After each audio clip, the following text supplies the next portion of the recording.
হারুনুর রশিদ রহমতুল্লাহি আলাইহির একটি ছেলে ছিল, যাহার বয়স প্রায় 16 বৎসর ছিল।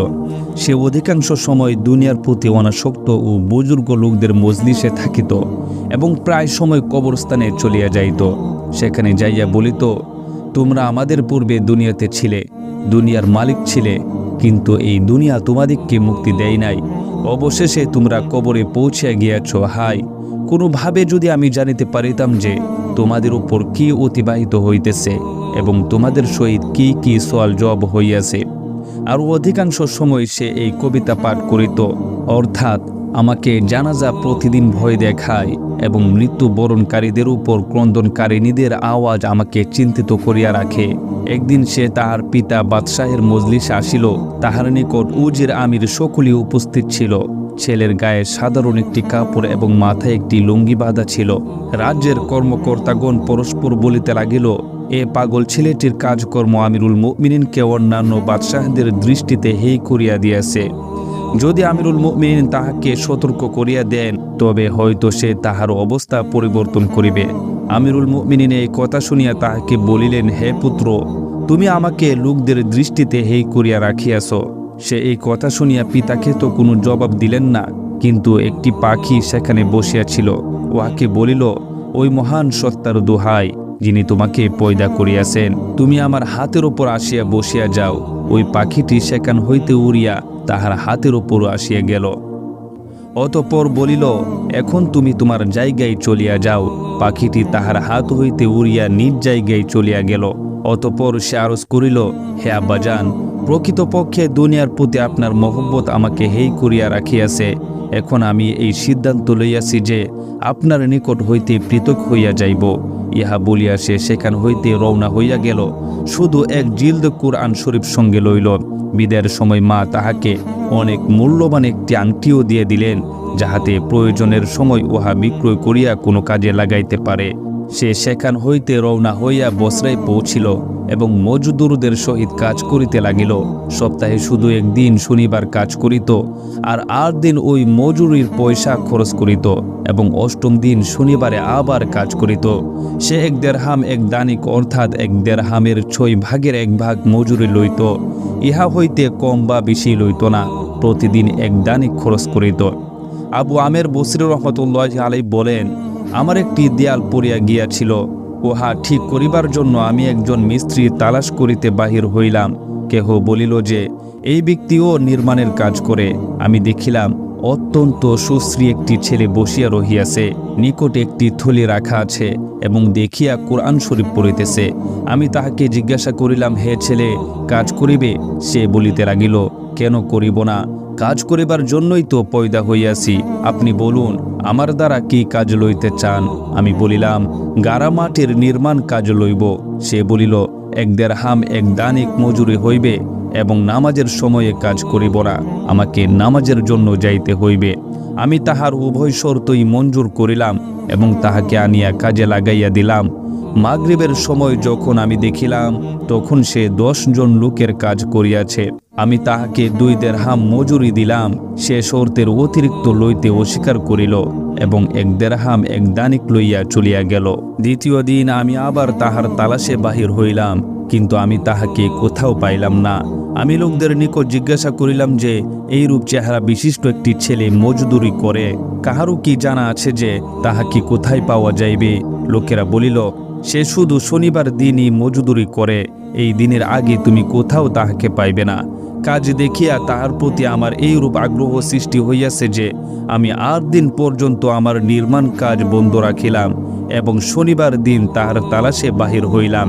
আগের মতোই তাহাকে বসিয়া কোরআন শরীফ পাঠরত অবস্থায় পাইলাম। আমি সালাম করিলাম এবং কাজ করিবে কিনা জিজ্ঞাসা করিলাম। সে পূর্বের 2 শর্ত বলিল, আমি মঞ্জুর করিয়া লইলাম। সে আমার সহিত আসিয়া কাজে লাগিয়া গেল। আমি এই ব্যাপারে অবাক হইতেছিলাম যে গত শনিবারে সে একা 10 জন লোকের কাজ কিভাবে করিল। এই জন্য এইবার আমি এমন ভাবে আড়াল হইয়া রহিলাম যে সে যেন আমাকে না দেখে। আমি তাহার কাজের অবস্থা দেখিলাম। আমি এই দৃশ্য দেখিলাম যে সে হাতে মাটির গাড়া লইয়া দেয়ালের উপর রাখে, আর পাথর নিজে নিজে একটি অপরটির সহিত লাগিয়া যাইতে থাকে। আমার একিন হইয়া গেল যে সে আল্লাহর অলি হইবে, আর আল্লাহর অলিদের কাজে গায়েব হইতে সাহায্য হইয়াই থাকে। যখন সন্ধ্যা হইল তখন আমি তাহাকে 3 দেরহাম দিতে চাহিলাম। সে উহা লইতে অস্বীকার করিয়া বলিল, আমি এত দেরহাম কি করিব?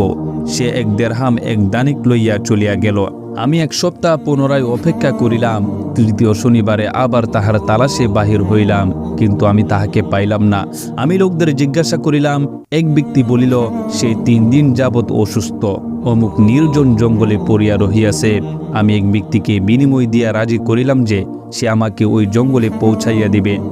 সে আমাকে সঙ্গে লইয়া ওই বিরান জঙ্গলে পৌঁছিল।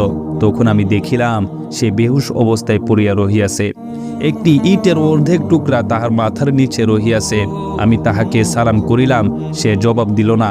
আমি 2য়বার সালাম করিলাম, তখন সে চোখ খুলিল এবং আমাকে চিনিয়া ফেলিল। আমি তৎক্ষণাৎ তাহার মাথা ইটের উপর হইতে সরাইয়া আমার কুলে রাখিলাম। সে মাথা সরাইয়া লইল এবং কবিতার কয়েকটি চরণ পড়িল। তন্মধ্যে এই 2টি এই, অর্থাৎ, হে বন্ধু, দুনিয়ার নিয়ামত দ্বারা ধোঁকায় পড়িও না, জীবন শেষ হইয়া যাইতেছে, আর এই সব নিয়ামত খতম হইয়া যাইবে। যখন তুমি কোনো জানাজা লইয়া কবরস্থানে যাও তখন এই চিন্তা করিতে থাকিও যে একদিন এমনি ভাবে তোমারও জানাজা উঠানো হইবে। অতঃপর সে আমাকে বলিল, হে আবু আমের, যখন আমার রূহ বাহির হইয়া যাইবে তখন আমাকে গোসল দিয়া আমার এই কাপড়েই কাফন দিবে। আমি বলিলাম, হে আমার প্রিয়, ইহাতে কি ক্ষতি আছে যে আমি তোমার কাফনের জন্য নতুন কাপড়ের ব্যবস্থা করিব? সে জবাব দিল, নতুন কাপড়ের জন্য জীবিত লোকেরাই বেশি উপযুক্ত। হযরত আবু বকর সিদ্দিক রাদিয়াল্লাহু তাআলা আনহু এর জবাবও এরূপ ছিল। তিনিও ইন্তেকালের সময় ইহাই ফরমায়েশ করিয়াছেন যে আমার এই চাদরগুলির মধ্যে আমাকে কাফন দিও। যখন তাহার নিকট নতুন কাপড়ের অনুমতি চাওয়া হইল তখন তিনি এই জবাবই দিয়াছিলেন। ছেলেটি বলিল, কাফন তো পুরাতন হোক বা নতুন হোক, অবশ্য উহা পুরাতন হইয়া যাইবে। মানুষের সহিত শুধু তাহার আমলই থাকিবে। আর আমার এই লুঙ্গি ও লোটা কবর খননকারীকে মজুরি হিসাবে দিয়া দিও। আর এই আংটি ও কুরআন শরীফ বাদশাহ হারুনুর রশিদের নিকট পৌঁছাইয়া দিও। আর খেয়াল রাখিও যে তুমি স্বয়ং তাহার হাতে দিবে এবং এই বলিয়া দিবে যে এক পরদেশী ছেলের পক্ষ হইতে ইহা আমার নিকট আমানত ছিল। সে আপনাকে এই কথা বলিয়া গিয়াছে যে এমন যেন না হয় যে এই গাফলত ও ধোঁকার অবস্থাতেই আপনার মৃত্যু আসিয়া যায়। এই পর্যন্ত বলার পরই তাহার রূহ বাহির হইয়া গেল। তখন আমি জানিতে পারিলাম যে ছেলেটি শাহজাদা ছিল। ইন্তেকালের পর তাহার ওসিয়ত অনুযায়ী আমি তাহাকে দাফন করিলাম এবং তাহার 2টি জিনিসই কবর খননকারীকে দিয়া দিলাম। অতঃপর কোরআন শরীফ ও আংটি লইয়া বাগদাদ পৌঁছিলাম। যখন শাহী মহলের নিকট পৌঁছিলাম তখন বাদশার সওয়ারি বাহির হইতেছিল। আমি একটি উঁচু জায়গাতে দাঁড়াইয়া গেলাম। প্রথমে অনেক বড় একটি বাহিনী বাহির হইল, যাহার মধ্যে প্রায় 1000 অশ্বারোহী ছিল। ইহার পর এইভাবে একের পর এক 10টি বাহিনী বাহির হইল। প্রতিটি বাহিনীতে প্রায় 1000 সওয়ারি ছিল। 10ম বাহিনীতে স্বয়ং আমিরুল মুমিনিনও ছিলেন।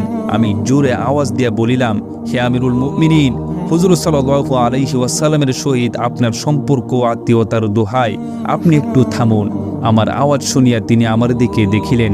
আমি জলদি অগ্রসর হইয়া বলিলাম, একটি পরদেশী ছেলের এই আমানত আমার নিকট রহিয়াছে। সে আমাকে এই ওসিয়ত করিয়াছিল যে এই 2টি জিনিস যেন আপনার নিকট পৌঁছাইয়া দেই। বাদশাহ হারুনুর রশিদ এইগুলিকে দেখিয়া চিনিয়া ফেলিলেন। কিছু সময় মাথা নিচু করিয়া রহিলেন। তাহার চোখ হইতে অশ্রু প্রবাহিত হইল। তিনি একজন দারোয়ানকে বলিলেন, এই লোকটিকে তোমার সাথে রাখো। যখন আমি ফিরিয়া আসিয়া ডাকিব তখন আমার নিকট পৌঁছাইয়া দিও। যখন তিনি বাহির হইতে ফিরিয়া মহলে পৌঁছিলেন তখন মহলের পর্দা টানিয়া দিয়া দারোয়ানকে বলিলেন, ওই লোকটিকে ডাকিয়া আনো, যদিও সে আমার মনের ব্যথা তাজা করিবে। দারোয়ান আমার নিকট আসিয়া বলিল, আমিরুল মুমিনিন ডাকিয়াছেন। এই বিষয়ে খেয়াল রাখিও যে আমিরুল মুমিনিন অত্যন্ত ব্যথিত। তুমি যদি 10টি কথা বলিতে চাও তবে 5টি বলিয়াই ক্ষান্ত হইয়া যাইও। এই বলিয়া সে আমাকে আমিরুল মুমিনিনের নিকট পাঠাইল। তখন আমিরুল মুমিনিন সম্পূর্ণ একা বসিয়াছিলেন। আমাকে বলিলেন, আমার নিকটে আসো। আমি নিকটে যাইয়া বসিলাম। তিনি বলিতে লাগিলেন, তুমি কি আমার ছেলেকে চিনো? আমি বলিলাম, জি হ্যাঁ, আমি তাহাকে চিনি। তিনি বলিলেন, সে কি কাজ করিত? আমি বলিলাম, গারামাটির কাজ করিত। তিনি বলিলেন, তুমিও কি তাহার দ্বারা মজুদুরের কোনো কাজ করাইয়াছ? আমি বলিলাম, করাইয়াছি। তিনি বলিলেন, তুমি ইহার প্রতি খেয়াল করো নাই যে হুজুর সাল্লাল্লাহু আলাইহি ওয়াসাল্লামের সহিত তাহার আত্মীয়তা সম্পর্ক রহিয়াছে?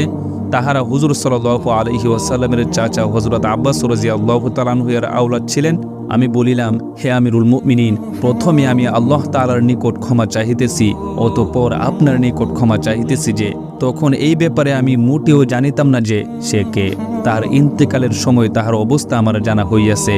তিনি বলিলেন, তুমি কি নিজ হাতে তাহাকে গোসল দিয়াছ? আমি বলিলাম, জি হ্যাঁ।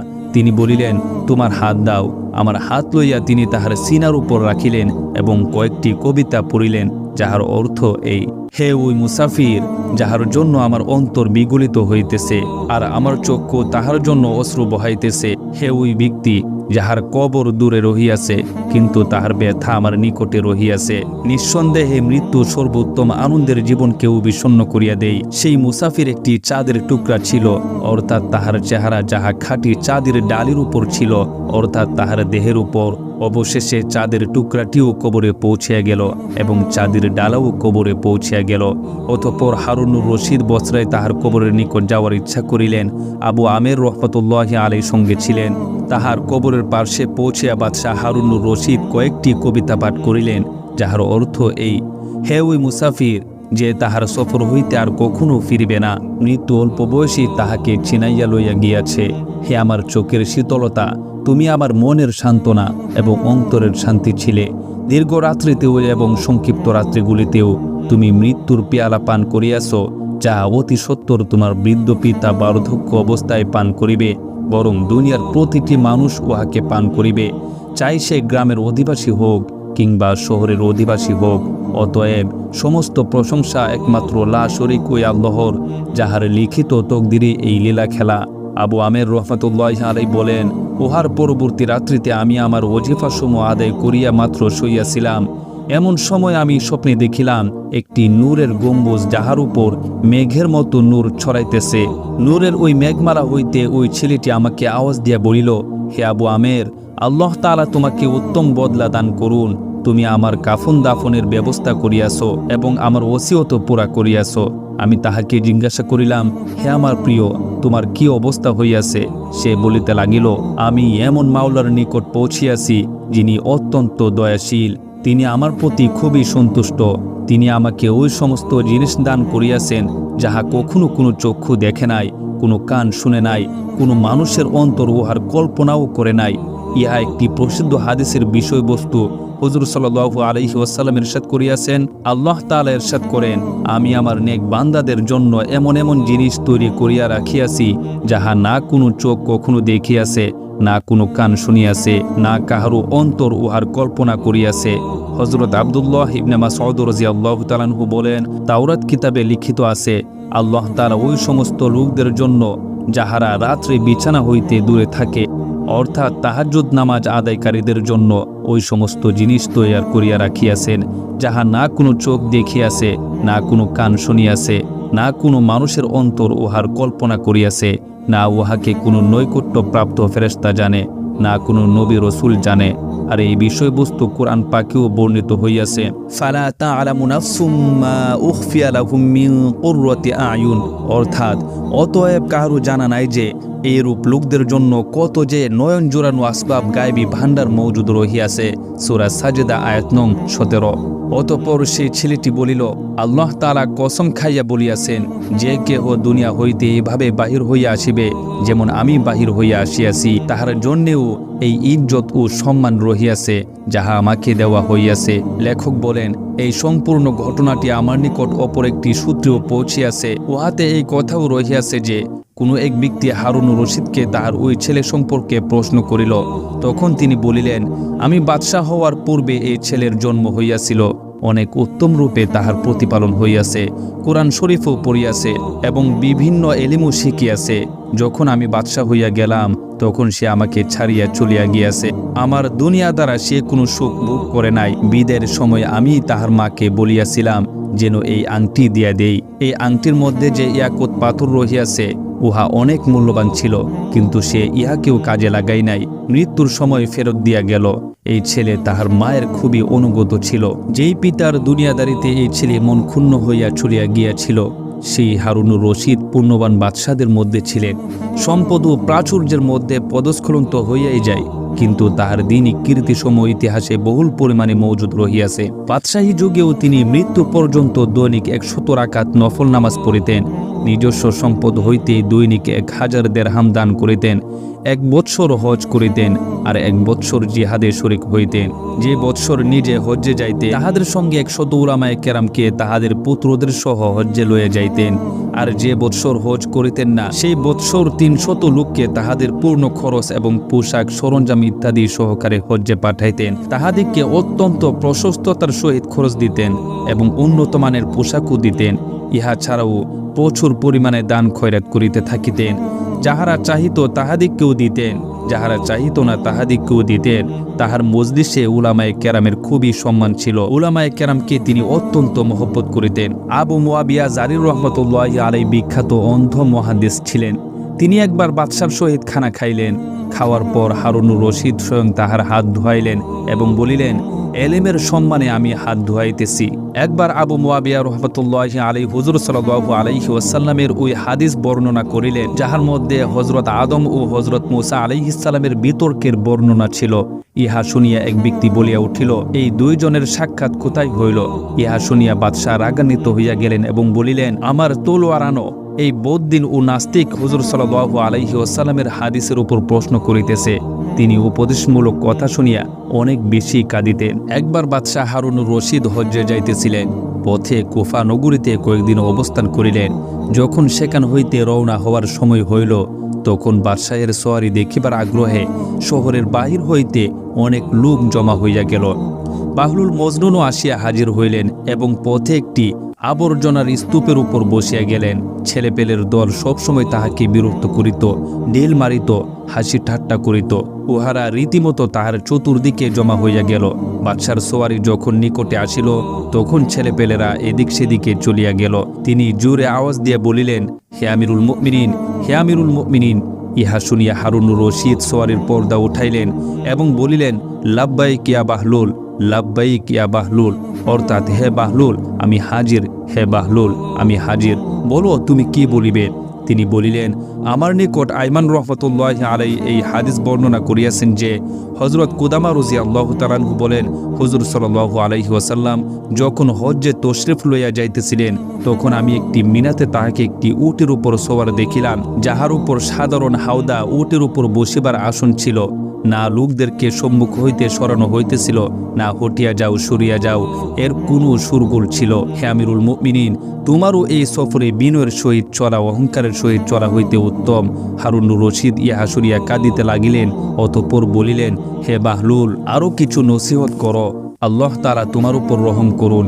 বাহলুল ইহা শুনিয়া 2টি কবিতা পাঠ করিলেন, যাহার অর্থ এই, মনে করো তুমি সারা দুনিয়ার বাদশাহ হইয়া গিয়াছ এবং সারা দুনিয়ার মাখলুক তোমার অনুগত হইয়া গিয়াছে। তাহাতে কি হইয়াছে?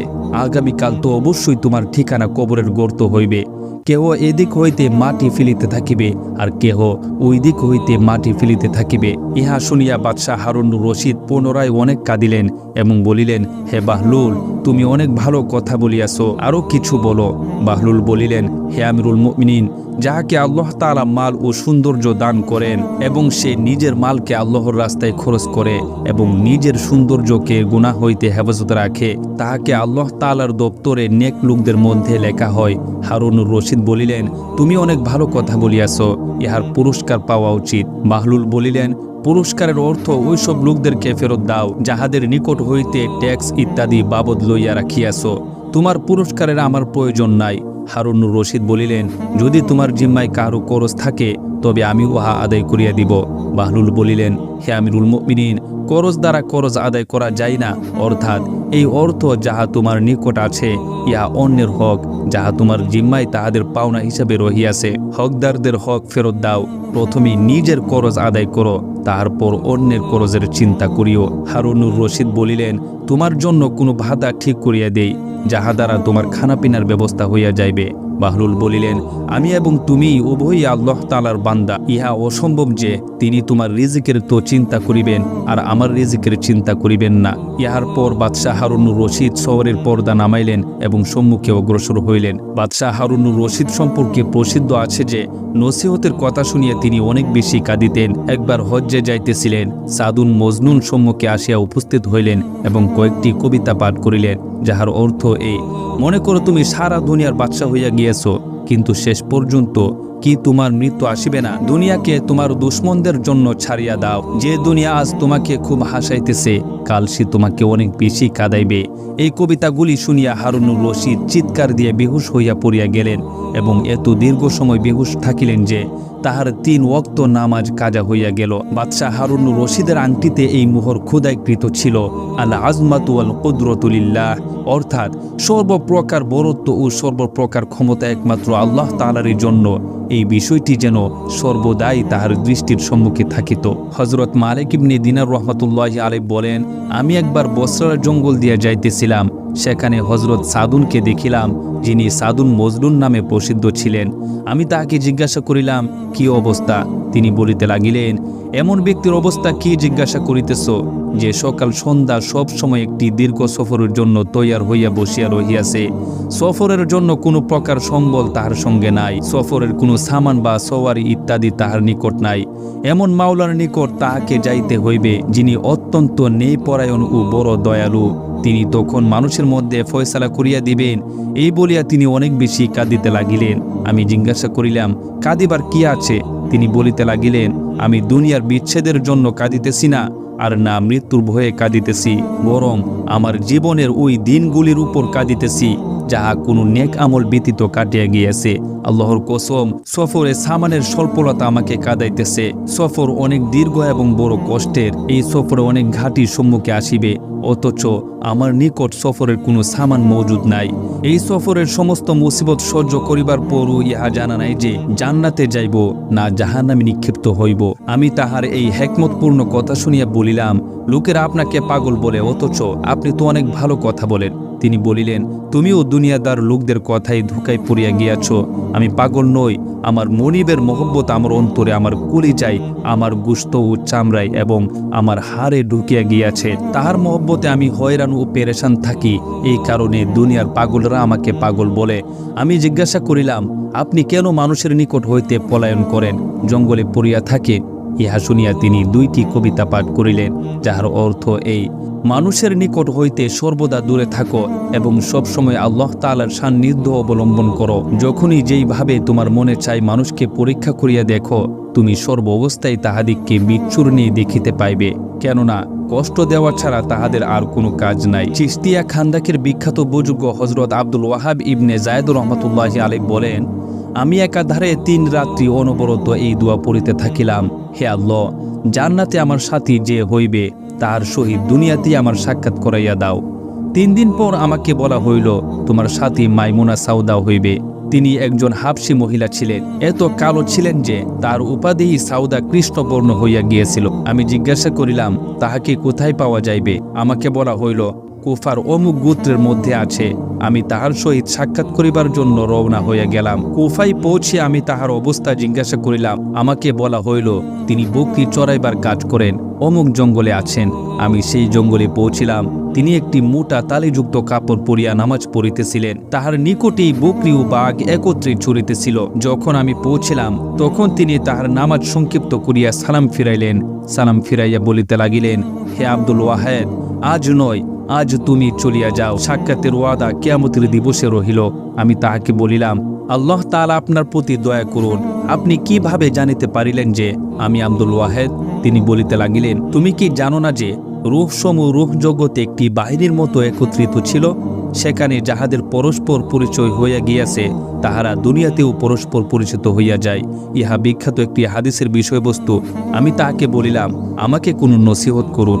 তিনি বলিতে লাগিলেন, বড় আশ্চর্যের বিষয়, যে ব্যক্তি নিজে ওয়াজ করিয়া বেড়ায়, সে অন্যের নিকট নসিহতের আবেদন করে। তুমি তো নিজেই বড় ওয়াজ। অতঃপর তিনি বলিলেন, বুজুর্গদের নিকট হইতে আমার নিকট এই কথা পৌঁছিয়াছে যে, যেই বান্দাকে আল্লাহ তাআলা দুনিয়ার কোনো নিয়ামত, ধন সম্পদ ইত্যাদি দান করেন, তারপরও সে উহারই তালাশে লাগিয়া থাকে, তখন আল্লাহ তাআলা ওই ব্যক্তির সহিত নিজের নির্জনে মহব্বতের সম্পর্ক ছিন্ন করিয়া দেন এবং নিজের সহিত নৈকট্যের পরিবর্তে দূরত্ব সৃষ্টি করিয়া দেন, আর নিজের সঙ্গে আপনত্ব দূর করিয়া পরভাব সৃষ্টি করিয়া দেন। ইহা বলিয়া তিনি 5টি কবিতা পাঠ করিলেন, যাহার অর্থ এই: হে ওয়াজকারী, তুমি লোকদেরকে ওয়াজ নসিহত এবং সতর্ক করিবার জন্য যখন দাঁড়াও, তখন তুমি লোকদেরকে গুনাহ হইতে নিষেধ করো, অথচ তুমি নিজে ওই সমস্ত গুনাহের রোগে আক্রান্ত ও উহার মধ্যে লিপ্ত রহিয়াছ।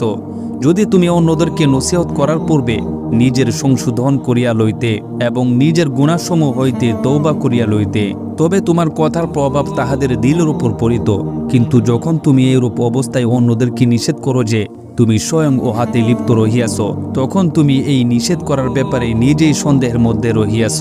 আর কোনো বিষয়ে যখন কারো নিজের সংশয় থাকে, তখন অন্যকে জোর দিয়া বলিতে পারে না। আমি জিজ্ঞাসা করিলাম, তোমার বকরিগুলি বাঘের সহিত চরিতেছে, বাঘ উহাদের কোনো ক্ষতি করিতেছে না, ইহার কারণ কি? তিনি বলিতে লাগিলেন, তুমি যাও, নিজের কাজ করো।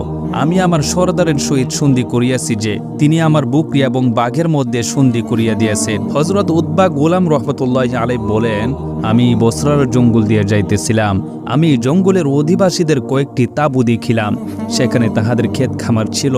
একটি তাঁবুতে এক পাগলিনী ছিল। আমি তাহাকে সালাম করিলাম, সে আমার সালামের জবাব দিল না।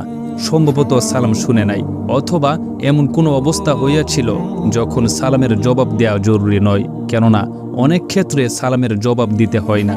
সে কয়েকটি কবিতা পড়িল, যাহার অর্থ এই: দুনিয়ার প্রতি অনাসক্ত ও ইবাদত গুজার লোকেরা সফলকাম হইয়া গিয়াছে, যাহারা আপন মাওলার সন্তুষ্টির জন্য তাহাদের পেটকে ক্ষুধার্ত রাখিয়াছে। তাহারা রাত্রিতে নিজেদের চক্ষুকে জাগ্রত রাখিয়াছে। তাহাদের সারা রাত্রি মুশাহাদা অবস্থায় কাটিয়া যায়। তাহাদিগকে আল্লাহ তাআলার মহব্বত এমন অভিভূত করিয়া রাখিয়াছে যে দুনিয়াদার লোকেরা তাহাদিগকে পাগল মনে করে, অথচ তাহারাই যুগের সর্বশ্রেষ্ঠ জ্ঞানী ও বুদ্ধিমান লোক। কিন্তু তাহাদের অবস্থা তাহাদিগকে অস্থির করিয়া রাখিয়াছে। উতবা রহমতুল্লাহ আলাইহি বলেন, আমি সেই পাগলিনীর নিকটে গেলাম এবং জিজ্ঞাসা করলাম, এই ক্ষেত কামার কাহার? সে বলিতে লাগিল, যদি নিরাপদ থাকে তবে আমার। অতঃপর আমি ঘুরিয়া ফিরিয়া অন্যান্য তাঁবু দেখিতেছিলাম। এমন সময় ভীষণ বৃষ্টি আরম্ভ হইয়া গেল। আসমান হইতে এমন মুষলধারে পানি বর্ষিত হইল যেন কলসের মুখ খুলিয়া গিয়াছে। আমি চিন্তা করিলাম, দেখি ওই পাগলিনী এই বৃষ্টি সম্পর্কে কি বলে, কেননা ইহাতে সমস্ত ক্ষেত খামার বরবাদ হইয়া গিয়াছে। আমি যাইয়া দেখিলাম তাহার ক্ষেত খামার পানিতে একেবারে ডুবিয়া গিয়াছে। আর সে দাঁড়াইয়া বলিতেছে, ওই পবিত্র জাতের কসম, যিনি তাহার খাঁটি মহব্বতের কিছু অংশ আমার অন্তরে দিয়ে রাখিয়াছেন। আমার দিল তোমার প্রতি সন্তুষ্ট থাকিবার ব্যাপারে অত্যন্ত মজবুত। অতঃপর সে আমার দিকে ফিরিয়া বলিতে লাগিল, দেখো, তিনিই তো এই ক্ষেত খামার জমাইয়াছেন, তিনিই বীজ হইতে অঙ্কুর উৎপন্ন করিয়াছেন, তিনিই ইহাকে সুজাদার করাইয়াছেন, তিনিই ইহার মধ্যে শীষ লাগাইয়াছেন, তিনিই এসব শীষের মধ্যে শস্য পয়দা করাইয়াছেন, তিনি বৃষ্টি বর্ষণ করিয়া ইহাকে লালন পালন করিয়াছেন, তিনি ইহাকে ধ্বংস হইতে হেফাজত করিয়াছেন। আর যখন ইহা কাটিবার সময় একেবারে নিকটবর্তী হইয়া গেল, তখন তিনিই উহাকে ধ্বংস করিয়া দিয়াছেন। অতঃপর সে আসমানের দিকে মুখ করিয়া বলিল, এই সমগ্র মাখলুক তোমারই বান্দা, আর তাহাদের সকলের রিজিক তোমারই জিম্মায়। তুমি যাহা চাও করো, ইহা তোমার ক্ষমতায় রহিয়াছে। আমি তাহাকে বলিলাম, এইসব ফসল ধ্বংস হইয়া যাওয়ার পরও তুমি কিভাবে সবর করিলে? সে বলিতে লাগিল, হে উতবা, চুপ থাকো। আমার মালিক অত্যন্ত বেপরোয়া, অত্যন্ত প্রশংসার যোগ্য। তার পক্ষ হইতে সর্বদা নতুন রিজিক পাওয়া যায়। সমস্ত প্রশংসা ওই পবিত্র সত্তার জন্য, যিনি আমার সহিত আমার চাহিদা হইতে অনেক বেশি অনুগ্রহ করিতেছেন। উতবা বলেন, যখনই তাহার অবস্থা ও তাহার কথা আমার স্মরণ হয়, তখনই আমার খুব কান্না আসে। হযরত আবু রাবি রহমতুল্লাহ আলাইহি বলেন, আমি একটি গ্রামে একজন মেয়ে লোকের সুখ্যাতি শুনিয়াছিলাম, যাহার নাম ফিজ্জা ছিল। আমার কোনো মহিলার সহিত সাক্ষাৎ করার অভ্যাস ছিল না, কিন্তু আমি তাহার এমন অবস্থা শুনিয়াছি যে আমার তাহার নিকট যাওয়ার ইচ্ছা হইল। আমি ওই গ্রামে গেলাম এবং তাহার খোঁজ করিলাম। লোকেরা আমাকে বলিল, তাহার নিকট একটি বকরি আছে, উহার স্তন হইতে দুধ ও মধু উভয়টি বাহির হয়। আমি ইহা শুনিয়া আশ্চর্য হইলাম। আমি একটি নতুন পেয়ালা খরিদ করিলাম এবং তাহার ঘরে যাইয়া বলিলাম, তোমার বকরি সম্পর্কে আমি এই সুখ্যাতি শুনিয়াছি যে উহা দুধ এবং মধু দেয়। আমিও উহার বরকত দেখিতে চাই। সে ওই বকরিটি আমার হাওয়ালা করিয়া দিল। আমি উহা দহন করিলাম। বাস্তবে কি উহা হইতে দুধ ও মধু বাহির হইল। আমি উহা পান করিলাম। অতঃপর আমি জিজ্ঞাসা করিলাম, এই বকরিটি তোমার নিকট কোথা হইতে আসিয়াছে? সে বলিতে লাগিল, ইহার ঘটনা এই যে, আমরা গরিব মানুষ, একটি বকরি ছাড়া আমাদের নিকট কিছু ছিল না। উহা দ্বারাই আমাদের জীবনযাপন হইতেছিল। ঘটনাক্রমে কুরবানি ঈদ আসিয়া গেল। আমার স্বামী বলিলেন, আমাদের নিকট আর তো কিছুই নাই, এই বকরিটি আমাদের নিকট আছে, চলো উহা দ্বারাই কুরবানি করিয়া লই। আমি বলিলাম, আমাদের জীবনযাপনের জন্য ইহা ব্যতীত আর তো কোনো জিনিস নাই। এইরূপ অবস্থায় কুরবানির হুকুম তো নাই, সুতরাং কুরবানি করা কি জায়েজ? স্বামী এই কথা মানিয়া লইলেন এবং কুরবানি মুলতবি করিয়া দিলেন। ইহার পর ওই দিনই হঠাৎ আমাদের এখানে একজন মেহমান আসিয়া গেল।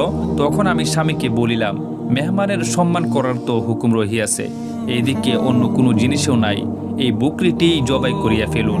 তিনি বকরিটিকে জবাই করিতে লাগিলেন। আমার খেয়াল হইল, আমার ছোট ছোট বাচ্চারা এই বকরিটিকে জবাই হইতেছে দেখিয়া কান্নাকাটি শুরু করিয়া দিবে। এই জন্য আমি বলিলাম, বাহিরে নিয়ে দেয়ালের আড়ালে জবাই করুন, বাচ্চারা যাহাতে দেখিতে না পায়। তিনি বাহিরে লইয়া গেলেন। যখন উহার উপর ছুরি চালাইলেন, তখন এই বকরিটি আমাদের দেয়ালের উপর দাঁড়ানো ছিল এবং সেখান হইতে নিজেই নামিয়া বাড়ির বারান্দায় আসিয়া গেল। আমি মনে করিলাম, হয়তো সে বকরিটি স্বামীর হাত হইতে ছুটিয়া গিয়াছে। আমি তাহাকে দেখিতে বাহিরে গেলাম, তখন স্বামী বকরিটির চামড়া ছিলিতেছিলেন। আমি তাহাকে বলিলাম, বড় আশ্চর্যের কথা, ঠিক এই রকমই একটি বকরি ঘরে আসিয়া গিয়াছে। আমি উহার ঘটনা শুনাইলাম। স্বামী বলিতে লাগিলেন, অসম্ভব কি হইতো, আল্লাহ তাআলা ইহার পরিবর্তে আমাদেরকে দান করিয়াছেন। ইহাই সেই বকরি যাহা দুধ এবং মধু দেয়। এক ব্যক্তি জৈনিক মহিলার উপর চড়াও হলো। লোকটি ছিল যেমন সুঠাম তেমনি শক্তিশালী। মহিলা লোকটার হাত থেকে উদ্ধার পেতে আপ্রাণ চেষ্টা করলো, কিন্তু দুর্বলতার কারণে তার সঙ্গে পেরে উঠছিল না। ফলে মেয়েটি উচ্চ সুরে চিৎকার করছিল। ঘটনাক্রমে সেখানে বিশরা হাফির আগমন ঘটল। তিনি এসে নিজের কাঁধ দ্বারা দুর্বৃত্ত লোকটার কাঁধে আঘাত করলেন। এতে লোকটা মাটিতে আছড়ে পড়ল এবং বিশরা হাফিজ চলে গেলেন। ইতিমধ্যে ঘটনাস্থলে অনেক মানুষ এসে জড়ো হলো। সবাই কৌতূহলী হয়ে তাকে ঘিরে ধরল। মহিলা লোকটার হাত থেকে ছাড়া পেয়েই দ্রুত স্থান ত্যাগ করলো। এদিকে লোকটা মাটিতেই পড়ে রইল। সারা শরীর থেকে তার ঘাম ঝরছিল। উপস্থিত জনতা তার কাছে ঘটনা জানতে চাইলে সে বলল, জানি না কিভাবে কি হলো, তবে এতটুকু শুধু অনুমান হলো যে এক বৃদ্ধ আমাকে ধাক্কা দিল এবং বলল, তুমি যা কিছু করছো সবই আল্লাহ দেখছেন। তার এই একটি বাক্যই আমার পা ঠুলিয়ে দিয়েছে। আমার সারা শরীর প্রকম্পিত হলো। একরাশ ভীতি আর উদ্বেগ আমার দেহ মন ছাপিয়ে গেল। তাই সারা শরীর দিয়ে আমার ঘাম ছুটছে। জানি না তিনি কে ছিলেন। লোকেরা বলল, তিনি হলেন প্রসিদ্ধ বুজুর্গ বিশর হাফি। একথা শুনে সে বলল, কি লজ্জা, আমি এ মুখ তাকে কিভাবে দেখাবো। সে অনুশোচনায় দগ্ধ হলো এবং আন্তরিকভাবে তওবা করলো। কিন্তু তারপর অনুতাপ তার শেষ হলো না। সেদিনই সে ভীষণ জ্বরে আক্রান্ত হলো এবং 7 দিনে মৃত্যুবরণ করলো। হযরত আমর ইবনে মালিক রাদিয়াল্লাহু তাআলা হতে বর্ণিত, তিনি বলেন, আমি ও বনু কিলাবের কতিপয় লোক মুসলমানদের একটি দলের উপর আক্রমণ করি। এ সংবাদ রাসূলুল্লাহ সাল্লাল্লাহু আলাইহি ওয়াসাল্লাম পেলে তিনি বনু কিলাবের জন্য বদদুয়া করলেন এবং তাদের উপর অভিশাপ দিলেন। এ খবর পেয়ে আমি নবীজির কাছে এসে বললাম, হে আল্লাহর রাসূল, আপনি আমার উপর সন্তুষ্ট হয়ে যান, তাহলে আল্লাহ তাআলা আপনার প্রতি সন্তুষ্ট হয়ে যাবেন। নবীজি আমার থেকে অন্যদিকে মুখ ফিরিয়ে নিলেন। আমি আবার অন্য দিক দিয়ে তার সামনে এসে বললাম, আপনি আমার প্রতি সন্তুষ্ট হয়ে যান, তাহলে আল্লাহ আপনার প্রতি রাজি হয়ে যাবেন। এবারও নবীজি মুখ অন্যদিকে ফিরিয়ে নিলেন। আমিও নাছুর বান্দা অপর দিক হতে আবার সামনে গিয়ে বললাম, আপনি আমার উপর রাজি হয়ে যান, তাহলে আল্লাহ আপনার প্রতি রাজি হয়ে যাবে। কারণ আল্লাহর সন্তুষ্টি কামনা করা হলে তিনি সন্তুষ্ট হয়ে যান। এবার নবীজি আমার দিকে মুখ তুলে চাইলেন এবং জিজ্ঞাসা করলেন, তুমি কি কৃতকর্ম থেকে তওবা করেছো এবং আল্লাহর কাছে ক্ষমা চেয়েছো? আমি বললাম, হ্যাঁ। নবীজি আমার জন্য দোয়া করলেন এবং বললেন, হে আল্লাহ, আপনি তার তওবা কবুল করুন এবং তার প্রতি সন্তুষ্ট হয়ে যান। কাব আহবার বর্ণনা করেন, বনি ইসরায়েলের এক ব্যক্তি একটা গুনাহ করেছিল। সে নদীতে গোসল করতে গেলে পানি থেকে আওয়াজ এলো, এই নরাধম, তোর কি লজ্জা হয় না? তুই কি তওবা করে বলতে পারিস না আমি আর কখনো পাপ করব না? এ কথা শুনে সে কম্পিত হয়ে পানি থেকে উঠে এলো এবং প্রতিজ্ঞা করলো, আমি আর কখনো আল্লাহর নাফরমানি করব না। তারপর সে একটি পাহাড়ে চলে গেল। সেখানে 12 জন আবেদ ছিলেন। তারা দিন রাত আল্লাহর ইবাদত করতেন। লোকটি তাদের সাথে সেখানে থেকে গেল। কিছুদিন পরের ঘটনা, ওই এলাকায় মঙ্গা দেখা দিল, যার ফলে তারা নতুন আবাদি ও সচ্ছল এলাকার অন্বেষণে পাহাড় থেকে নেমে এলো। তারা চলতে চলতে একটি নদীর পাশে এলে বনি ইসরায়েলের সেই পাপী বলল, এই নদীর কাছে আমি যাব না। তারা এর কারণ জিজ্ঞাসা করলে সে বলল, এখানে আমার গুনাহ সম্পর্কে জানে এমন কেউ আছে, তার মুখোমুখি হতে আমার খুব লজ্জা করছে। অগত্যা আবেদগণ তাকে রেখেই নদীর দিকে এগিয়ে গেল। তারা নদীর কাছে আসতেই নদীর গর্ভ হতে হঠাৎ আওয়াজ উঠে এলো, হে আবেদগণ, তোমাদের সাথী কোথায়? তারা জবাবে বলল, সে বলছে, এখানে কেউ না কি এমন আছে যে তার গুনাহ সম্পর্কে অবগত, যার ফলে সে তার মুখোমুখি হতে লজ্জাবোধ করছে। নদী আওয়াজ করে বলল, তোমরা আমাকে বিস্মিত করলে। এটা কি সত্য নয় যে যখন তোমরা সন্তান বা কোনো আত্মীয়দের প্রতি রুষ্ট হও আর সে অন্যায় স্বীকার করে ক্ষমা চায়, তখন তোমরা তাকে পূর্বের থেকে বেশি ভালোবাসো? তোমাদের সাথে গুনাহ করলেও সে তো তওবা করেছে, তাই সে আমার অত্যন্ত প্রিয় ভাজন হয়ে গেছে। তোমরা যাও, তাকে ডেকে আনো এবং সবাই মিলে আমার কুলে আল্লাহর ইবাদতে আত্মনিয়োগ করো। তারা গিয়ে তাকে সব খুলে বললে, সে এলো এবং সবাই মিলে নদীর তীরে আস্তানা গেড়ে বসবাস করতে থাকলো। এর অনেকদিন পরের ঘটনা। একদিন বনি ইসরায়েলের ওই লোক মারা গেলে নদী আওয়াজ দিয়ে বলল, আবেদগণ, তোমরা মৃতকে আমার পানি দ্বারা গোসল দাও এবং আমার কুলে তাকে দাফন করো, যাতে কিয়ামতের দিন সে আমার কুল হতে ওঠে। নদীর কথা মতো তারা তাকে সেখানেই দাফন করলো এবং বলল, আজ রাত এখানেই থেকে তারা কবরের উপর কান্নাকাটি করবে, কাল এখান থেকে অন্যত্র চলে যাবে। তারা সারা রাত কবরের উপর কান্নাকাটি করতে থাকলো। কাঁদতে কাঁদতে শেষ রাতে তারা ঘুমিয়ে গেল। সকালে ঘুম থেকে উঠে দেখলো আল্লাহ পাক তার কবরের উপর 12টি সাইপ্রাস গাছ গজিয়ে দিয়েছেন। এগুলি ছিল পৃথিবীর সর্বপ্রথম সাইপ্রাস গাছ। তারা এই অচেনা ঘটনাকে এভাবে গ্রহণ করলো যে 12টি নতুন গাছের জন্ম আমাদের ইবাদত কবুল হওয়ার উপর ইঙ্গিত বহন করে। ফলে তারা ওই স্থান ত্যাগের পরিকল্পনা বর্জন করলো এবং সেখানেই বাকি জীবন কাটানোর সিদ্ধান্ত গ্রহণ করলো। তারপর তারা সেখানে অবস্থান করলো। যখন তাদের কেউ ইন্তিকাল করত, তখন তাকে বনি ইসরায়েলের লোকের কবরের পাশে দাফন করত। এক এক করে এক সময় 12 আবেদের সকলেই ইন্তিকাল করলেন এবং সবাইকে সেখানেই পাশাপাশি দাফন করা হলো। বনি ইসরায়েলরা একবার ভীষণ দুর্ভিক্ষে নিপতিত হলো। দীর্ঘদিন বৃষ্টি হয় না, যার ফলে খেতে ফসল ফলে না। মাঠঘাট ফেটে চৌচির হয়ে যায়। মানুষ দলে দলে এসে হযরত মুসা আলাইহিস সালামের পাশে সমবেত হলো এবং করজোর নিবেদন করে বলল, হে আল্লাহর নবী, আল্লাহর কাছে দোয়া করুন যেন তিনি আমাদেরকে বৃষ্টি দান করেন। হযরত মুসা আলাইহিস সালাম তাদেরকে সঙ্গে নিয়ে ময়দানে বের হলেন। তারা ছিল সংখ্যায় 70,000। হযরত মুসা আলাইহিস সালাম বললেন, হে আল্লাহ, আপনি নিজ অনুগ্রহে আমাদের বৃষ্টি দান করুন। পশু পাখি ও রুকু সিজদাকারী আল্লাহওয়ালাদের উসিলায় আমাদের প্রতি রহম করুন। কিন্তু তারপরও আকাশে মেঘের কোনো ছায়া দেখা গেল না, বরং সূর্যের তাপ আরো বৃদ্ধি পেল। হযরত মুসা আলাইহিস সালাম অবস্থা দৃষ্টে আল্লাহর দরবারে ফরিয়াদ জানালেন, হে আল্লাহ, আপনার কাছে আমার মর্যাদা গ্রাস পেলে অন্তত শেষ নবী হযরত মুহাম্মদ মুস্তাফা সাল্লাল্লাহু আলাইহি ওয়াসাল্লামের উসিলায় আমাদের বৃষ্টি দান করুন। আল্লাহ ওহী প্রেরণ করে বললেন, হে মুসা, আমার কাছে তোমার মর্যাদা পূর্বের মতোই আছে, তবে বৃষ্টি না হওয়ার কারণ হলো এখানে আমার এক বান্দা আছে যে 40 বছর যাবৎ আমার নাফরমানি করে আসছে এবং সে আমার মোকাবেলা করতে চায়। মানুষের মাঝে ঘোষণা করে দাও যেন তারা ওই বান্দাকে বের করে দেয়, তার কারণেই বৃষ্টি বর্ষিত হতে পারছে না। হযরত মুসা আলাইহিস সালাম বললেন, হে আল্লাহ, আমি তোমার দুর্বল বান্দা, আমার আওয়াজ তত জোরালো নয়, 70,000 লোক কিভাবে আমার কথা শুনবে? আল্লাহ পাক বললেন, তুমি আওয়াজ দাও, পৌঁছানোর দায়িত্ব আমার। হযরত মুসা আলাইহিস সালাম দাঁড়িয়ে ঘোষণা দিলেন, যে ব্যক্তি 40 বছর ধরে আল্লাহর অবাধ্যতা করে আসছে সে যেন আমাদের থেকে চলে যায়, তার কারণে বৃষ্টি হচ্ছে না। আসল পাপী ব্যক্তি দাঁড়িয়ে এদিকে ওদিকে নজর ফেরালো, কিন্তু কাউকে বের হতে দেখল না। এতে তার বিশ্বাস হয়ে গেল এই ঘোষণার উদ্দেশ্য সেই। সে মনে মনে বলল, এখন যদি আমি সকলের সামনে দিয়ে বেরিয়ে যাই তাহলে সকলের কাছে হেই হয়ে যাব, আর না গেলে আমার কারণে বৃষ্টি হবে না। এই চরম সংকটময় মুহূর্ত উত্তরণে সে তওবার সিদ্ধান্ত নিল। চোখের পানি ছেড়ে দিয়ে সে আল্লাহর কাছে ফরিয়াদ জানালো, মাবুদ গো, 40 বছর আমি তোমার নাফরমানি করেছি ঠিকই, কিন্তু এখন তওবা করে তোমার অনুগত হয়ে গেলাম, তুমি আমাকে মাফ করে দাও। আল্লাহ সঙ্গে সঙ্গে তার তওবা কবুল করে নিলেন এবং তওবার আবেদন শেষ না হতেই একখণ্ড সাদা মেঘ আকাশে ভেসে উঠল এবং মুষলধারে বৃষ্টি হতে শুরু করলো।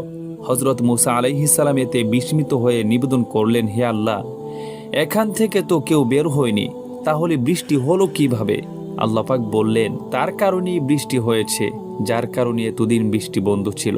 হজরত মুসা আলাইহিস সালাম বললেন, আমাকে তোমার সেই অনুগত বান্দাকে দেখিয়ে দাও। আল্লাহ বললেন, সে যখন আমার অনুগত ছিল না, তখন তাকে যখন অপদস্থ করিনি, তাহলে এখন সে অনুগত হওয়ার পর কিভাবে তার রহস্য ফাঁস করি? একজনের দোষ অপরকে বলা অন্যায়। যেমন করে আমি তার প্রতি রুষ্ট হই, তাহলে আমি আল্লাহ হয়ে কিভাবে এক বান্দার কথা তোমাকে জানাবো? ইব্রাহিম ইবনে হিশাম বলেন, আমি একদিন ইব্রাহিম ইবনে আদহামের সঙ্গে এক মরুভূমির মধ্য দিয়ে যাচ্ছিলাম। চলতে চলতে এক কবরের কাছে এলে ইব্রাহিম ইবনে আদহাম বেদনা বিদুর হলেন এবং কুফিয়ে কাঁদতে শুরু করলেন। আমি জানতে চাইলাম, কবরটা কার? তিনি কান্না থামিয়ে ভেজা চোখ মুছে বললেন, এটা হুমায়দ ইবনে জাবেরের কবর। তিনি এই অঞ্চলের গভর্নর ছিলেন। প্রথম দিকে দুনিয়া নামক অথৈ সমুদ্রে ডুবেছিলেন এবং এর মোহে বিমোহিত ছিলেন। আল্লাহ পাক তাকে বিপদগামিতা হতে রক্ষা করলেন এবং জান্নাতের পথে তুলে দিলেন।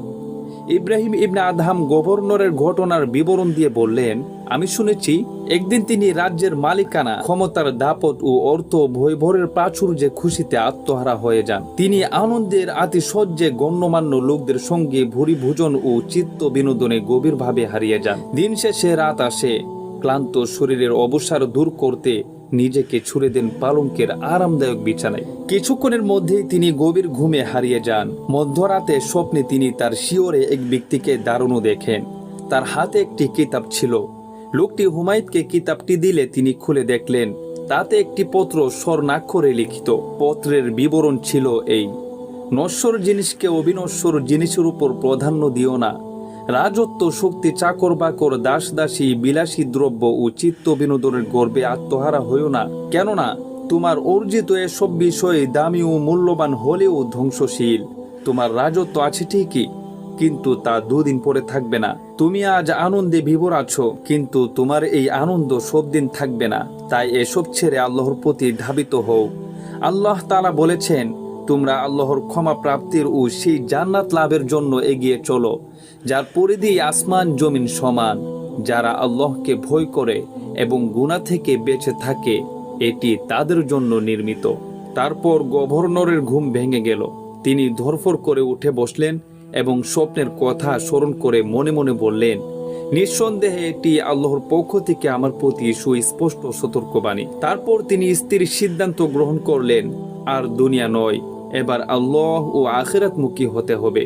তিনি বিগত জীবনের জন্য তওবা করলেন এবং বাকি জীবন আল্লাহর ইবাদত অতিবাহিত করার সংকল্প নিয়ে রাজ্য, ক্ষমতা, অর্থ, পরিজন সব ছেড়ে রাতের আধারে শাহী ভবন ছেড়ে চলে গেলেন এবং এক পাহাড়ে গিয়ে আল্লাহর ইবাদতে নিমগ্ন হলেন। ইব্রাহিম ইবনে আদহাম বলেন, এই ঘটনা আমার কাছে পৌঁছলে আমি নিজে হুমায়দের কাছে গিয়ে ঘটনা সম্পর্কে জিজ্ঞাসা করলে তিনি এর সত্যতা স্বীকার করেন। আমি প্রায়ই তার কাছে আসতাম। তারপর একদিন তার ইন্তেকাল হয়ে গেল। তাকে এখানে দাফন করা হলো। এই তার কবর। হযরত ওমর রাদিয়াল্লাহু তাআলা আনহু-এর যুগের ঘটনা। এক লোক খুব মদ খেত। মদ ছাড়া কিছু বুঝতো না। সারাদিন মদ খেয়ে মাতাল হয়ে থাকতো।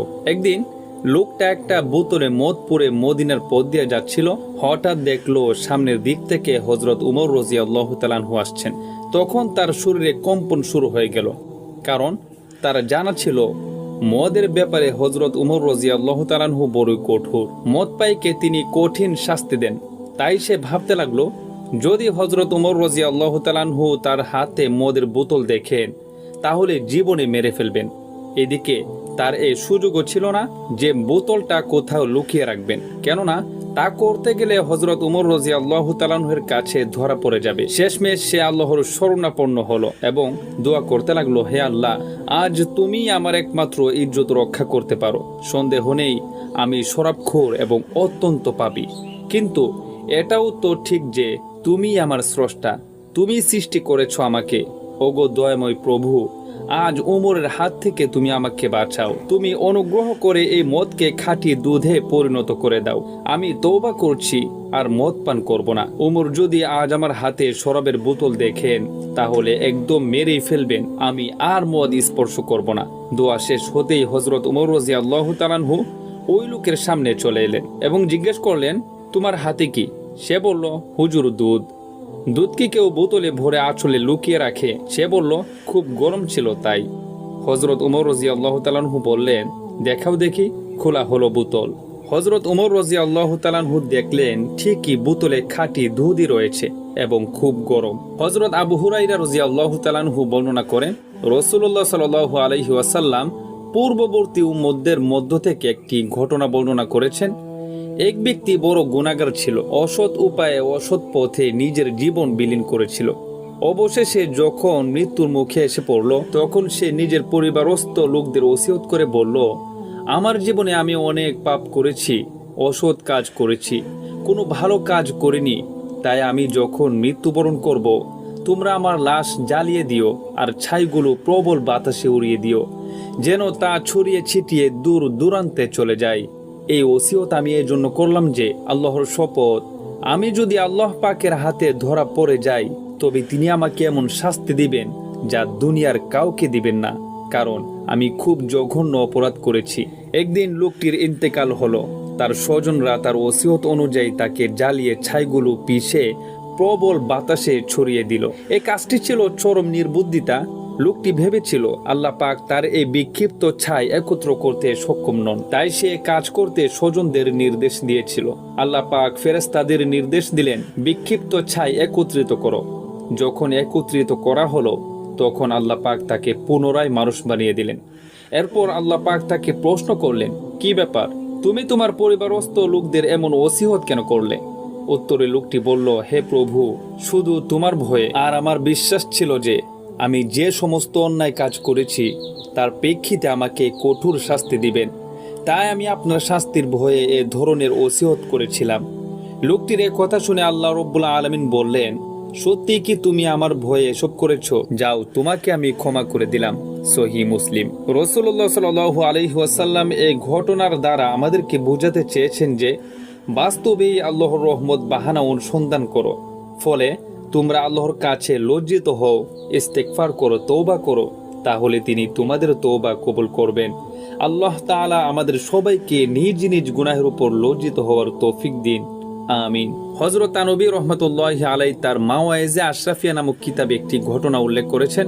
ঘটনাটি হলো, এক ব্যক্তি ৯৯ জন মানুষকে হত্যা করেছিল। এরপর তার অন্তরে তওবার চিন্তা আসে। সে চিন্তা করলো, আমি এখন কি করব? তারপর সে একজন খ্রিস্টান পাদ্রীর কাছে গিয়ে বলল, আমি ৯৯ জন মানুষকে হত্যা করেছি, আমার জন্য কি তওবার কোনো পথ আছে? পাদ্রী বলল, তুমি তো ধ্বংস হয়ে গেছো, তোমার তওবা ও নাজাতের কোনো উপায় নেই। উত্তর শুনে লোকটি নিরাশ হয়ে গেল। সে ভাবতে লাগলো, ৯৯ জনকে খুন করেছি, ১০০ পূরণ হতে আর একজন বাকি। অতএব সে খুনের সেঞ্চুরি করতে ওই পাদ্রীকেও খুন করলো। তার অন্তরে যেহেতু তওবার ফিকির এসেছিল, তাই সে এবার একজন আল্লাহওয়ালা লোকের সন্ধানে বের হয়। তালাশ করে এক আল্লাহওয়ালার সন্ধান পেয়ে যায়। তাকে নিজের সমস্ত ঘটনা খুলে বলে। আল্লাহওয়ালা বললেন, তোমার নিরাশ হওয়ার কোনো কারণ নেই, তুমি আগে তওবা করো, তারপর তোমার বস্তি ছেড়ে নেককার লোকদের বস্তিতে গিয়ে বসবাস করো। লোকটি তওবা করে নিজের বস্তি ছেড়ে নেককারদের বস্তিতে যাওয়ার জন্য রওনা হলো। পথে তার মৃত্যু যন্ত্রণা অনুভব হলো। সে বুঝতে পারল তার সময় শেষ, মৃত্যু তাকে গ্রাস করছে। এ অবস্থায় সে নিজেকে সামনের দিকে নিতে আপ্রাণ চেষ্টা করলো, কিন্তু নেককারদের বস্তিতে পৌঁছার পূর্বেই তার ইন্তিকাল হয়ে গেল। তার রূহ নেয়ার জন্য রহমতের ফেরেশতা ও আযাবের ফেরেশতা সেখানে এলো, কিন্তু তাদের মাঝে মতবিরোধ দেখা দিল। রহমতের ফেরেশতা বলল, যেহেতু লোকটি তওবা করে নেককারদের বস্তির দিকে যাচ্ছিল, সেহেতু আমরা তাকে নিয়ে যাব। আযাবের ফেরেশতা বলল, সে ১০০ মানুষ খুন করে খুনের সেঞ্চুরি করেছে, এখনো তার গুনাহ মাফ হয়নি, সুতরাং তার রূহ আমরা নিয়ে যাব। শেষ পর্যন্ত আল্লাহ পাক এইভাবে ফয়সালা করলেন যে, আগে মেপে দেখো লোকটি কোন বস্তির অধিক নিকটে, যে বস্তি হতে রওনা দিয়েছিল তা বেশি কাছে, নাকি যে বস্তির উদ্দেশ্যে চলছিল তা বেশি কাছে। এবার মেপে দেখা হলো, প্রকাশ পেল যে বস্তির উদ্দেশ্যে লোকটি যাচ্ছিল সেটি, মানে নেককারদের বস্তি অধিক নিকটবর্তী। ফলে রহমতের ফেরেশতারা তাকে নিয়ে গেল। আল্লাহ তাআলা শুধু তওবার কারণে ১০০ জনের খুনিকেও মাফ করে দেন। অতএব শত পাপ করেও নিরাশ হওয়া যাবে না। মৃত্যুর পূর্বক্ষণ পর্যন্ত তওবার দরজা খোলা। তওবা করে নিলে আল্লাহ পাক সকল অপরাধ মাফ করে দিবেন। তাই আর দেরি নয়, আসুন এখনই আমরা তওবা করে নিই। হে আল্লাহ, জীবনের সকল অপরাধ হতে আমরা খাঁটি দিলে তওবা করছি। অনুগ্রহ করে তুমি আমাদের সবাইকে মাফ করে দাও। হে আল্লাহ, আমাদের গুনাহের পরিধির চেয়ে তোমার ক্ষমার পরিধি অনেক অনেক বড়। অতএব তোমার ক্ষমার ছায়ায় আমাদের সবাইকে স্থান দাও। ইসমাইল খুজাই বলেন, মাহলাবি গোত্রের এক লোক বনু বার্মাকের যুগে এক প্রয়োজনে বসরায় আসে। তার সঙ্গে এক গোলাম ও বাদী ছিল। সে দজলা নদীর কাছে পৌঁছলে তীরে এক যুবককে দেখল। তার শরীরে পশমি জুব্বা, হাতে লাঠি ও একটি থলে ছিল। যুবক নৌযানের মালিককে বলল, আমাকে ভাড়ার বিনিময়ে বসরা পর্যন্ত নিয়ে যাও। যুবককে দেখে মাহলাবি লোকটির মায়া লাগলো। সে নৌযানের মালিককে বলল, লোকটিকে তুলে নাও। তাকে তুলে নেওয়া হয়। খানা খাওয়ার সময় হলে সে নৌযানের মালিককে বলল, যুবককে বলো সে যেন আমাদের সঙ্গে সে খানা খায়। যুবককে ডাকা হলে সে খানা খেতে ও স্বীকৃতি জানালো। বারবার পিরাপিরি করায় সে অবশেষে রাজি হলো।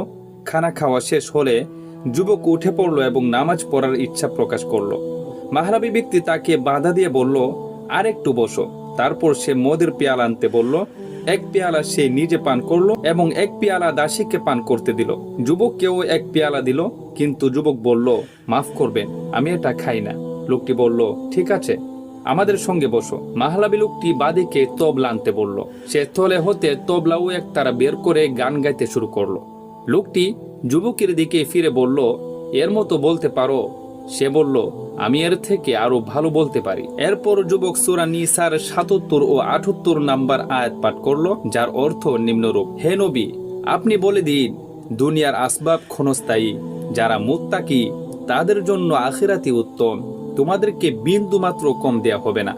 যুবকের কণ্ঠ ছিল সুমিষ্ট। মাহলাবি লোকটি মুগ্ধ হয়ে তার তেলাওয়াত শুনল। তারপর সে পেয়ালা সহ মদগুলো পানিতে ঢেলে দিল এবং বলল, আমি সাক্ষ্য দিয়ে বলছি, যুবক যা বলেছে তা ওই গান হতে অধিক উত্তম। এরপর সে যুবককে আরো কিছু বলার অনুরোধ করলে সে শোনালো, বলে দিন, সত্য তোমাদের প্রভুর পক্ষ হতে। এখন যে ইচ্ছা মানবে, ইচ্ছা না হলে মানবে না। আমি জালেমদের জন্য অগ্নি প্রস্তুত রেখেছি। আগুনের শিখা তাদেরকে ঘিরে ঝলসে দিবে। এটা কতই না খারাপ পান এবং কত মন্দ আভাস। সূরা কাহাফ আয়াত নং ৬৯। মাহলাবি লোকটি বলল, মুক্তির উপায় কি? যুবক কুরআনের ভাষায় বলল, বলে দিন আমার বান্দাদেরকে, যারা নিজেদের উপর জুলুম করেছে, তোমরা আল্লাহর রহমত থেকে হতাশ হইও না। আল্লাহ সকল অপরাধ মার্জনা করবেন, তিনি ক্ষমাকারী ও দয়ালু। সূরা জুমার আয়াত নং ৫৬। লোকটি এই আয়াত শুনে একটা আত্মচিৎকার দিয়ে উঠে লুটিয়ে পড়ল। পরে লোকজন গিয়ে দেখলো তার প্রাণবায়ু বেরিয়ে গেছে। লোকটি ছিল নেতৃস্থানীয়। এদিকে বসরাও ছিল কাছে, তাই মানুষও জমা হয়ে গেল এবং চারদিকে কান্নার রোল উঠল। তাকে দাফন করার জন্য নিয়ে যাওয়া হলো। জানাজায় প্রচুর লোক সমাগম হলো। বর্ণনাকারী বলেন, ওই লোকের বাদী সম্পর্কে আমাকে জানানো হয়েছে, সে সাধারণ পোশাক পরা শুরু করেছিল। দিনে রোজা রাখত এবং রাতে নামাজ পড়ত। ৪০ দিন পর্যন্ত সে এভাবেই থাকলো। একদিন সে এই আয়াতটি পড়ল, ওয়াকুলিল হাক্কু মির রব্বিকুম, আপনি বলে দিন, সত্য তোমাদের রবের পক্ষ থেকে এসেছে। তারপর সকালে দেখা গেল সে মৃত পড়ে আছে। ইমাম আসমাই রহমতুল্লাহি আলাইহি বলেন, আমি একদিন বসরার জামে মসজিদ থেকে ফিরছিলাম। একটি গলি অতিক্রমকালে এক গ্রাম্য লোকের সঙ্গে সাক্ষাৎ হলো। সে ছিল উটের পিঠে সওয়ার, গলায় ঝুলানো ছিল তরবারি, হাতে ছিল ধনুক। সে আমাকে দেখে দাঁড়িয়ে গেল এবং সালাম দিয়ে বলল, আপনি কোন গোত্রের লোক? আমি বললাম, বনু আসমাই গোত্রের। সে জানতে চাইল, আপনিই কি আসমাই? আমি বললাম, হ্যাঁ। সে জানতে চাইল, কোথা হতে এলেন? আমি বললাম, সেখান থেকে যার কালাম পড়া হয়। গ্রাম্য লোকটি বিস্মিত হয়ে বলল, আল্লাহর এমন কালাম আছে যা পড়া হয়? আমি বললাম, আছে। সে বলল, আমাকে একটু শুনান তো। আমি বললাম, উটের পিঠ থেকে নেমে আসো। সে এলে আমি সূরা জারিয়াত তেলাওয়াত করতে শুরু করলাম। পড়তে পড়তে এই আয়াতে পৌঁছি, ওয়াফিস সামাই রিজকুকুম ওয়া মা তুআদুন, আসমানে তোমাদের জন্য তোমাদের রুজি রয়েছে আর রয়েছে ওই জিনিস যার ওয়াদা তোমাদের দেয়া হয়েছে। সূরা জারিয়াত আয়াত নং ২২। গ্রাম্য লোকটি আশ্চর্য হয়ে বললেন, সত্যি এটা রহমানের কালাম? আমি বললাম, হ্যাঁ, ওই সত্তার কসম যিনি রাসূলুল্লাহ সাল্লাল্লাহু আলাইহি ওয়াসাল্লামকে সত্য সহ প্রেরণ করেছেন, এটা তারই কালাম। তিনি এ কালাম মুহাম্মদ সাল্লাল্লাহু আলাইহি ওয়াসাল্লামের প্রতি অবতীর্ণ করেছেন। সে বলল, আর বলতে হবে না, আমার বিশ্বাস হয়ে গেছে। তারপর সে উঠে দাঁড়ালো এবং সোজা গিয়ে উট জবাই করে দিল, চামড়া ছিলে সমস্ত গোস্ত কেটে টুকরো টুকরো করলো এবং আমাকে বলল, এই গোস্ত বিলিয়ে দিতে আমাকে একটু সাহায্য করুন। আমরা দুজন মিলে সমস্ত গোস্ত মুসাফিরদের মধ্যে বন্টন করে দিলাম। তারপর সে তলোয়ার ও ধনুক উভয়টি আছড়ে ভেঙে ফেলে উভয়টা হাওদার নিচে রেখে দিল। তারপর মরুভূমির দিকে এগিয়ে গেল। তখন তার মুখে ছিল, অফিস সামা ইরিজকুকুম ওয়া মা তুআদুন। আসমাই বললেন, গ্রাম্য লোকটির এই অবস্থা দেখে আমি নিজেকে এই বলে তিরস্কার করতে থাকি যে আয়াত শুনে গ্রাম্য লোকটি প্রভাবিত হলো, সেই আয়াতে আমি তো প্রভাবিত হলাম না। অনেকদিন পরের ঘটনা, বাদশাহ হারুনুর রশিদের সঙ্গে আমি একবার হজ করতে মক্কায় যাই। আমি কাবা শরীফ তওয়াফ করছিলাম। হঠাৎ পশ্চাৎ দিক হতে ক্ষীণ একটি কণ্ঠ শুনতে পেয়ে ঘাড় ঘুরিয়ে দেখি সেই গ্রাম্য লোকটি, তার শরীর দুর্বল এবং রং বিবর্ণ হয়ে গিয়েছিল। সে আমার একটা হাত চেপে ধরলো এবং সালাম দিয়ে আমাকে মাকামে ইব্রাহিমের কাছে নিয়ে বসালো। আমাকে অনুরোধ করলো, একটু কোরআন পড়ুন তো। সে বলল, এছাড়া কোরআনে আর কি আছে? আমি বললাম, আল্লাহ তাআলা ইরশাদ করেছেন, জমিন ও আসমানের রবের কসম, এ কথা এমনই সত্য যেমন তোমরা পরস্পরের কথাবার্তা বলো। সূরা জারিয়াত আয়াত নং 23। এই আয়াত শুনে গ্রাম্য লোকটি চিৎকার দিয়ে উঠে বলল, সুবহানাল্লাহ, কি আল্লাহকে নারাজ করলো যে তাকে কসম করতে হয়েছে? মানুষ একথা মানেনি বলে কি তাকে কসম করতে হয়েছে?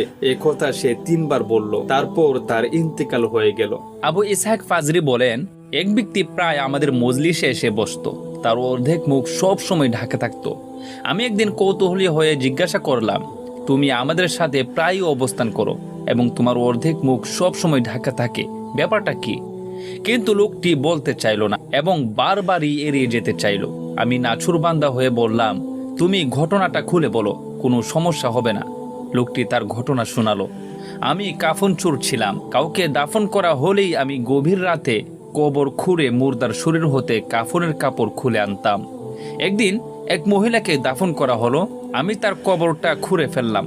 যখন তার শরীর হতে কাপড় সরাতে থাকি, তখন সে কাফনের কাপড়টা শক্ত করে এঁটে ধরলো। আমি মহিলার হাত থেকে কাপড় ছিনিয়ে নিতে শরীরের সবটুকু শক্তি একত্র করে টান দিলাম। মহিলা হাত বের করে আমার মুখে জোর একটা চর মারলো। আবু ইসহাক বলেন, এটুকু বলে লোকটি তার মুখের ঢাকা অংশ খুলে আমাকে দেখালো। আমি বিস্মিত হয়ে দেখলাম সেখানে 5 আঙ্গুলের দাগ পড়ে আছে। আমি জিজ্ঞাসা করলাম, তারপর কি হলো? সে বলল, আমি তার কাপড় ফিরিয়ে দিলাম এবং কবরে আগের মতো মাটি দিয়ে চলে এলাম। প্রতিজ্ঞা করলাম আর কখনো কাফন চুরি করব না। আবু ইসহাক বলেন, আমি সমুদ্র ঘটনা লিখে ইমাম আউজাই রহমতুল্লাহি আলাইহির কাছে বার্তা পাঠালাম। তিনি আমাকে জবাবি পত্র লিখেন, তুমি ওই কাফন চোরকে জিজ্ঞাসা করো, মুসলমানদের মধ্যে হতে যাদেরকে ক্যাবলামুখী করে কবর দেয়া হয়েছিল তাদের চেহারা কি ক্যাবলামুখী ছিল নাকি অন্যদিকে ঘুরিয়ে দেয়া হয়? আমি ওই লোকের কাছে এই বিষয়ে জিজ্ঞাসা করলে সে বলল, অধিকাংশ মুর্দার চেহারা কেবলা থেকে অন্যদিকে ঘুরানো ছিল। আমি একথা ইমাম আউজাই রহমতুল্লাহি আলাইহিকে লিখে পাঠালে তিনি জবাবে লিখলেন, ইন্না লিল্লাহি ওয়া ইন্না ইলাইহি রাজিউন। যাদের চেহারা কেবলার দিক হতে সরানো হয়েছে, সুন্নতের পরিপন্থী আকীদা রাখার কারণেই তাদের ক্ষেত্রে এমনটা ঘটেছে। কুফায় এক সুদর্শন যুবক ছিল। কঠোর ইবাদত বন্দেগীতে তার দিন রাত কাটত। সে একজন দুনিয়াতে গিয়েও ছিল। বনু নাখির পল্লীতে সে থাকত। ওই মহল্লার এক সুন্দরী নারীর প্রতি তার নজর পড়ল। যুবক প্রথম দর্শনেই তাকে ভালোবেসে ফেলল এবং তার প্রতি চরম আসক্ত হয়ে পড়ল। সুন্দরী যুবতী ও যুবককে ভালোবাসলো। এক পর্যায়ে যুবক যুবতীর পিতামাতার কাছে বিবাহের পয়গাম পাঠালো, কিন্তু পিতামাতা তাকে জানিয়ে দিল মেয়েটির বিবাহ ছোটবেলায় অন্যত্র নির্ধারিত হয়ে আছে। যুবক হতাশ হয়ে হাল ছেড়ে দিলেও যুবতীকে ভুলতে পারল না। যুবতীর অবস্থাও ছিল আরো করুণ। দুজনেরই হৃদয়ে বিরহের অনল জ্বলছিল দাউ দাউ করে। মেয়েটি এক সময় ধৈর্য হারা হয়ে লোক মারফত যুবকের কাছে বার্তা পাঠায়, তোমার গভীর ভালোবাসা আমার অজানা নয়, আমিও তোমার প্রেমে পাগল পারা। তুমি চাইলে আমি তোমার কাছে আসতে পারি, আর চাইলে তুমিও আমার কাছে আসতে পারো। আমি এর জন্য সব ব্যবস্থা করে রাখবো। যুবক পত্র পরে দূতকে ফিরতি জবাব হিসেবে জানিয়ে দিল, 2 প্রস্তাবের একটিও সমর্থন করা আমার পক্ষে সম্ভব নয়, কারণ আমি এক ভয়াবহ দিনের আযাব সম্পর্কে ভয় করি। যদিও আমি আমার প্রভুর অবাধ্য বান্দা, আমি ওই অগ্নিকে ভয় করি যার লেলিহান শিকা শুধু বাড়তেই জানে, কমতে জানে না। দুধ এসে যুবতীকে জবাব পৌঁছে দিলে যুবতী বলল, এই যুবক খুব ভালো, আল্লাহকে ভয় করে। যুবতী বলল, আল্লাহকে ভয় করার অধিকার কারো একার নয়, আমিও আল্লাহকে ভয় করব। তারপর যুবতী দুনিয়ার সকল সম্পর্ক ছিন্ন ভিন্ন করে মোটা একটা চটের ছালা পরে ইবাদতে লেগে গেল। অন্তরে যুবকের প্রতি সীমাহীন মহব্বত রেখে আল্লাহর ইবাদত করতে করতে এক সময় সে মৃত্যুবরণ করলো। যুবতীর মৃত্যুর কথা যুবক শুনতে পেল। সে প্রায়ই যুবতীর কবরের কাছে আসতো। একদিন যুবক স্বপ্নে যুবতীকে দেখল। যুবতী আনন্দে ছিল। যুবক জিজ্ঞাসা করলো, কি অবস্থা? যুবতী উত্তর দিল, হে আমার প্রেমিক বর, তোমার ভালোবাসা খুবই মধুর। তোমার ভালোবাসাই আমাকে আল্লাহ পর্যন্ত পৌঁছে দিয়েছে। যুবক জানতে চাইল, কেমন অবস্থায় আছো? সে বলল, অসংখ্য নিয়ামতে আছি, অনন্তকালের জান্নাত পেয়েছি, সুখের কোনো সীমানা নেই। যুবক অনুরোধ জানিয়ে বলল, জান্নাতে গিয়েছো বলে আমাকে ভুলে যেও না, কারণ দুনিয়াতে আমি কখনো তোমাকে ভুলিনি। যুবতী বলল, আমিও তোমাকে ভুলিনি। আমি আল্লাহর কাছে তোমাকে চেয়েছি, আল্লাহ আমার আবদার রক্ষা করেছেন। যুবতী চলে যেতে চাইলে যুবক শেষ প্রশ্নটি করল, আবার কবে আমাদের সাক্ষাৎ হবে? যুবতী বলল, শীঘ্রই হবে, কয়েকদিনের মধ্যেই তুমি আমার কাছে চলে আসবে। এই স্বপ্নের পর মাত্র 7 দিন যুবক বেঁচে ছিল। তারপর সেও মৃত্যুবরণ করে পরপারে চলে গেল। হযরত মুআয ইবনে জাবাল রাদিয়াল্লাহু তাআলা আনহু বলেন, রাসূল সাল্লাল্লাহু আলাইহি ওয়াসাল্লাম আমাকে 10টি বিষয়ে উপদেশ দিয়েছেন। তিনি বলেছেন, 1.